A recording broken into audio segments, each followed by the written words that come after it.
সব টিউমারে কি ক্যান্সার হয়? না, সব টিউমার ক্যান্সার নয়। টিউমার সাধারণত দু রকমের হয়, বিনাইন টিউমার আর ম্যালিগন্যান্ট টিউমার। এই বিনাইন টিউমার আর ম্যালিগন্যান্ট টিউমার এই দুটোর মধ্যে ডিফারেন্স কি?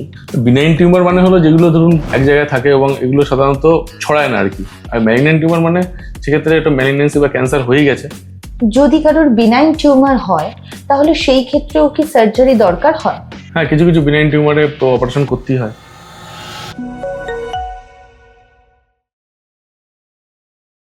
টিউমার হয়েছে জানলেই অনেকের মনে ক্যান্সারের ভয় আসে। আজকে আমরা টিউমার, ক্যান্সার আর এগুলোর সার্জারির ব্যাপারে স্যারের থেকে জেনে নেব। নমস্কার স্যার। নমস্কার। আচ্ছা স্যার, টিউমার বললেই অনেকে ক্যান্সারের ভয় পায়। সব টিউমারে কি ক্যান্সার হয়? না, সব টিউমার ক্যান্সার নয়। টিউমার সাধারণত দু রকমের হয়, বিনাইন টিউমার আর ম্যালিগন্যান্ট টিউমার। দেখুন, বিনাইন টিউমার আর ম্যালিগন্যান্ট টিউমার বুঝতে গেলে সাইন্টিফিক্যালি যেটা করা উচিত সেটা হলো যে আইদার এফএনএসি অথবা কোর বায়োপসি, এই দুটো করেই সাধারণত আমরা ডিফারেন্সিয়েট করতে পারি টিউমারটা বিনাইন না ম্যালিগন্যান্ট। তাহলে স্যার, এই বিনাইন টিউমার আর ম্যালিগন্যান্ট টিউমার এই দুটোর মধ্যে ডিফারেন্স কি? বিনাইন টিউমার মানে হলো যেগুলো ধরুন টিউমার আছে সেটা লোকালাইজড এক জায়গায় থাকে এবং এগুলো সাধারণত ছড়ায় না আর কি, ব্লাড দিয়ে মেটাস্টেসিস এগুলো হয় না, এবং এই টিউমারগুলো খুব স্লোলি গ্রোথ করে এবং এই টিউমারগুলো সাধারণত মনিটরিং করা হয় আর কখনো কখনো সার্জিক্যালি এক্সারসাইজ করে দেওয়া হয়। আর ম্যালিগন্যান্ট টিউমার মানে সেক্ষেত্রে একটা ম্যালিগন্যান্সি বা ক্যান্সার হয়ে গেছে এবং তাদের কিন্তু প্রগনোসিস সত্যি কথা বলতে খারাপ। আর বিনাইন টিউমারের রিলেটিভলি প্রগনোসিস ভালো। তাহলে স্যার, যদি কারোর বিনাইন টিউমার হয় তাহলে সেই ক্ষেত্রেও কি সার্জারি দরকার হয়?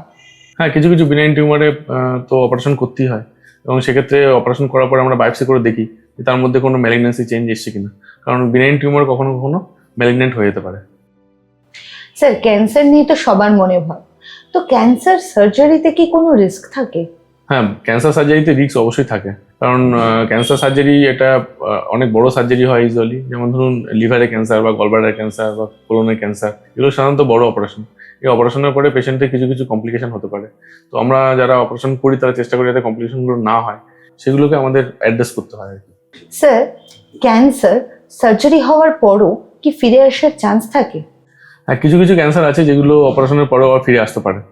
তো সেই ক্যান্সারগুলোকে আমরা সাধারণত ইয়ারলি বা 2 ইয়ারলি এগুলো মনিটরিং করতে হয়। আরও কিছু পরীক্ষা নিরীক্ষা আছে, যেমন পেটে স্ক্যান বা সিটি স্ক্যান, এগুলো করে দেখা হয় যে ক্যান্সারটা ফিরে আসছে কিনা। ক্যান্সার রিকারেন্স হতে পারে। তাহলে আজকে আমরা জানলাম টিউমার এবং তার রিলেটেড কিছু কোয়েশ্চেন। এই টিউমার, ক্যান্সার এগুলো নিয়ে প্রত্যেকের মনে আমাদের অনেক প্রশ্ন থাকে, সেই ব্যাপারে আজকে স্যারের থেকে কিছুটা আমরা জানতে পারলাম।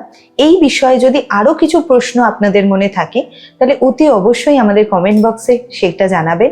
স্যার পরবর্তী এপিসোডে সেগুলোর উত্তর দেওয়ার চেষ্টা করবেন। ধন্যবাদ। নমস্কার।